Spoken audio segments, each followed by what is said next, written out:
બોડેલી તાલુકાના પાટણા ગામે ભીષણ આગમાં 3 મકાનો બળીને ખાખ। બોડેલી તાલુકાના પાટણા ગામે અચાનક લાગેલી ભીષણ આગે વિકરાળ સ્વરૂપ ધારણ કરતા 3 રહેણાંક મકાનો બળીને ખાખ થઈ ગયા હતા। આગ એટલી ભયાનક હતી કે મકાનોમાં રહેલી ઘરવખરી, અનાજ તેમજ ઢોરો માટે સંગ્રહ કરી રાખેલો ચારો પણ આગની લપેટમાં આવી સંપૂર્ણપણે બળી ગયો હતો। મળતી માહિતી મુજબ આગની ઘટનામાં સુભાષભાઈ મનાભાઈ બારિયા, મહેન્દ્રભાઈ ચંદુભાઈ બારિયા અને નગીનભાઈ રામજીભાઈ બારિયાના મકાનોને ભારે નુકસાન પહોંચ્યું હતું। આગના કારણે પરિવારોની વર્ષોની મહેનતની મૂડી પળવારમાં રાખ થઈ ગઈ।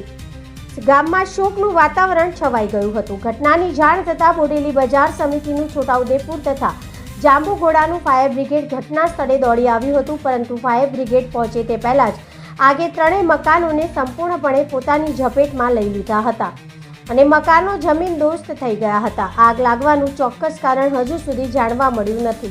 સ્થાનિક લોકો અને ફાયર બ્રિગેડના જવાનોએ ભારે જહેમત બાદ આગ ઉપર કાબૂ મેળવ્યો હતો। ઘટનામાં જાનહાનિ થઈ હોવાની કોઈ માહિતી પ્રાપ્ત થઈ નથી। જોકે લાખો રૂપિયાનું નુકસાન થયાની પ્રાથમિક વિગતો સામે આવી છે।